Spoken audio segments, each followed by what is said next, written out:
بسم اللہ الرحمن الرحیم۔ السلام علیکم۔ عبداللہ بن جعفر طیار صحابت میں بہت مشہور تھے۔ ایک مرتبہ کسی باغ کے پاس سے گزر رہے تھے کہ ایک غلام کو دیکھا، وہ باغ میں کھجوریں اکٹھی کر رہا تھا۔ حضرت عبداللہ رضی اللہ تعالیٰ عنہ کو وہ بہت پسند آیا اور اس کی حرکات و سکنات کا جائزہ لینے لگے۔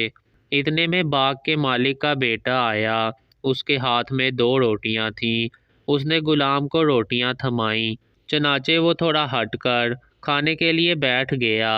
اسی دوران ایک کتا اس غلام کی طرف آگے بڑھا اور اس نے دم ہلانا شروع کر دی۔ غلام نے ایک روٹی کتے کے سامنے پھینک دی۔ کتے نے جلدی سے وہ روٹی کھائی اور دوبارہ غلام کی طرف دیکھ کر دم ہلانے لگا۔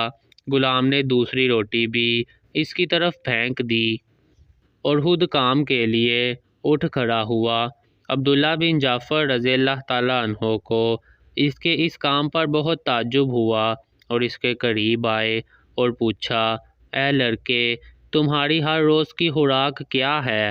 غلام بولا، وہی جو آپ نے دیکھی ہے۔ عبداللہ رضی اللہ تعالیٰ عنہ نے فرمایا کہ پھر تم نے اس کتے کو اپنی دونوں روٹیاں کیوں کھلا دیں؟ غلام کہنے لگا، حضرت، ہمارے اس علاقے میں کتے نہیں ہوتے۔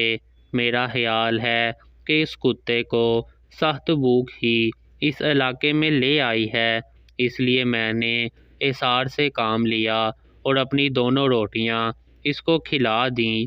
عبداللہ رضی اللہ تعالیٰ عنہ نے پوچھا، تو تم آج رات کیا کھا کر گزارو گے؟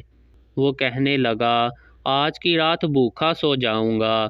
عبداللہ رضی اللہ تعالیٰ عنہ اپنے دل میں کہنے لگے، لوگ میری صحابت کو دیکھ کر میری سرزنش کرتے ہیں اور کہتے ہیں کہ یہ ضرورت سے زیادہ صحابت کرتا ہے، لیکن حقیقت یہ ہے کہ یہ نوجوان غلام مجھ سے کہیں زیادہ صحیح ہے۔ عبداللہ بن جعفر رضی اللہ تعالیٰ عنہ اس غلام کے مالک کے پاس جا پہنچے اور عرض کیا، بھائی، یہ غلام مجھے بیچ دو۔ غلام کے مالک نے پوچھا کہ حضرت، آپ اس کو کیوں خریدنا چاہتے ہیں؟ عبداللہ بن جعفر رضی اللہ تعالیٰ عنہ نے اس کو سارا قصہ سنایا اور کہا، میری خواہش ہے کہ اس غلام کو خرید کر آزاد کر دوں، نیز باغ بھی خرید کر اسے ہدیہ کر دوں تاکہ یہ سکون کی زندگی گزارے۔ اس غلام کا مالک کہنے لگا، جناب، آپ نے تو اس کی ایک ہی خوبی دیکھی ہے اور آپ اس پر اتنے مہربان اور اس سے متاثر ہو گئے ہیں۔ ہم تو ہر روز اس کی بے شمار خوبیاں دیکھتے ہیں۔ میں آپ کو گواہ بنا کر کہتا ہوں کہ میں نے اس غلام کو اللہ کی خوشنودی کی خاطر آزاد کر دیا، اور رہا یہ باغ تو یہ بھی میری طرف سے اس کو ہدیہ ہے۔